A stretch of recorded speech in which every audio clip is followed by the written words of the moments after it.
નમસ્કાર મિત્રો, અમારી ચેનલમાં તમારું સ્વાગત છે। પશ્ચિમ બંગાળના ઝાડગ્રામમાં ઝાલમુરી વેચનાર દીપક કુમારને જાનથી મારી નાખવાની ધમકીઓ મળી રહી છે। દીપકની દુકાનમાંથી વડાપ્રધાન નરેન્દ્ર મોદીએ બંગાળ ચૂંટણી પ્રચાર દરમિયાન ઝાલમુરી ખરીદીને ખાધી હતી। આ ઘટના પછી દીપક કુમાર ચર્ચામાં આવ્યા હતા। દીપકે જણાવ્યું હતું કે તેમને પાકિસ્તાન અને બાંગ્લાદેશથી ફોન આવી રહ્યા છે।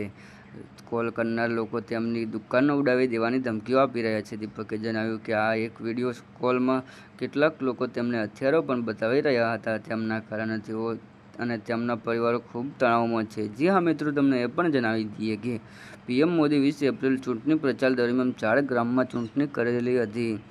રેલી રોડ શો દરમિયાન તેમને દીપક કુમારની દુકાનમાંથી ઝાલમુરી ખરીદીને ખાધી હતી। પીએમ મોદીએ દીપક સાથે થયેલી આ મુલાકાતનો લગભગ 40 સેકન્ડનો વિડીયો અને ફોટા પોતાના સોશિયલ મીડિયા એકાઉન્ટ પર શેર કર્યા હતા। જી હા મિત્રો, તમને એ પણ જણાવી દઈએ કે પીએમ મોદી રવિવારે પશ્ચિમ બંગાળના પ્રવાસે જતા ઝાડગ્રામમાં તેમણે રેલી કરી હતી। આ દરમિયાન રસ્તામાં તેઓ એક દુકાન પર રોકાયા હતા અને ઝાલમુરી ખાધી હતી। ઝાલમુરી બનાવતી વખતે દુકાનદારે પૂછ્યું કે તમે ડુંગળી ખાઓ છો?